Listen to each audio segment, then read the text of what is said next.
Welcome back to the video. Last ವಿಡಿಯೋದಲ್ಲಿ ನಾವು related correlated sub queries ನೋಡಿದ್ವಿ. ಅದನ್ನ ಕೋರಿಲೇಟೆಡ್ ಸಬ್ ಕ್ವೆರಿ ಅರ್ಥ ಮಾಡ್ಕೋಬೇಕಂದ್ರೆ ಫಸ್ಟ್ ಅಲೈಸಿಂಗ್ನ ಅರ್ಥ ಮಾಡ್ಕೋಬೇಕಂತ ಹೇಳಿದೆ. So what you mean by aliasing ಅಂತ ನಾನು ಇವಾಗ ನೋಡ್ತೀನಿ. So what is mean by aliasing in the sense it is the short name given to a table. ಒಂದು ಟೇಬಲ್ಗೆ ಕೊಡೋ ಶಾರ್ಟ್ ನೇಮ್ನ ಅಲೈಸಿಂಗ್ ಅಂತ ಕರಿತೀವಿ. ಈ ಅಲೈಸಿಂಗ್ ನೇಮ್ನ ಹೆಂಗೆ ಕೊಡೋದು ಅಂದರೆ select star from employee, select star from employee, select E star ಅಂದರೆ ಇ ಅಂದರೆ employee, star from employee, select star from employee, fetching data from original table. ಈ ಥರ ಕೊಟ್ಟರೆ select from employee original ಟೇಬಲಿಂದ.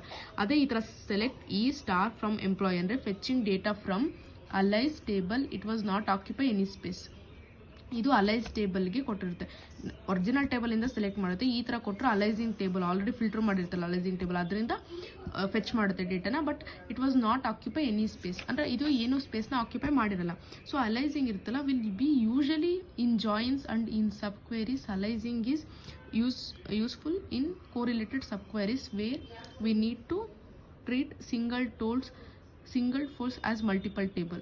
So that ಏನಂದರೆ ಅಲೈಸಿಂಗ್ನ ಎಲ್ಲೆಲ್ಲಿ use ಮಾಡ್ತೀವಿ ಅಂದರೆ ಇನ್ ಜಾಯಿನ್ಸು ಮತ್ತು ಇನ್ ಸಬ್ ಕ್ವೆರೀಸಲ್ಲೆಲ್ಲನೂ ಜಾಯಿನ್ಸ್ ಆ್ಯಂಡ್ ಸಬ್ ಕ್ವೆರೀಸಲ್ಲಿ ಜಾಸ್ತಿ ಯೂಸ್ ಮಾಡ್ತೀವಿ ಕೋರಿಲೇಟೆಡ್ ಸಬ್ ಕ್ವೆರಿನ.